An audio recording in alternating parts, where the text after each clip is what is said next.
Hello maZimbabwe, muri sei? Ndinokukwazisai nemufaro. Zita ndionesai chimwe number the vibrator WMC Faka.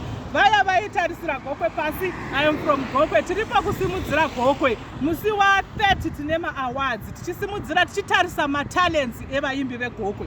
Ndio vatiri kuzama kusimudzira tichitaridza Zimbabwe kuti aiwa Gokwe zvazvinhu, Gokwe ine vanhu. Saka tine ma-awards tichiappreciate ma-talents avo musi wa 30 paHandas Night Club.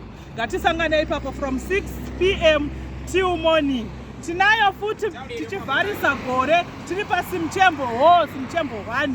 Tinenge tichitanga futi ipapo Pungwe tine ma-artist SM Gokwe Gokwe artist 6 p.m. 31 December Simchembo 1. Tichinopinda mugoredzwa chakachaya takaenda. So tiripo pakusimudzira vaimbi vekuGokwe tichirambidza vechidiki kuti vasaite zvemadrugs. Nyaya iripo ndiye kuti tivape basa rekuti vawanike zvinovaita kuti vawane vari occupied, vasafunge zvinodhaka, vasafunge kuroorwa vari vadiki. Tivharise gender based violence mudzimba tichidzidzisa through music, tichitevera donzo rinofamba napresident wedu kuti tiri kuda free Zimbabwe, no drug by 2030.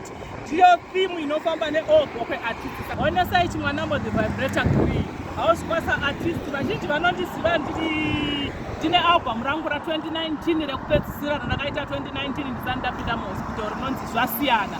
Rinana Tapi rinana Ndiringei Mwari. Saka tikuti 2026 chakachaya chakaherereka tichifamba nealbum nyowani riri kuuya. Handidi kuti ndikuudzei kuti rine matracks api kana kuti rinonzi. Handiri kungoti watch out for new album 2026 The Vibrator.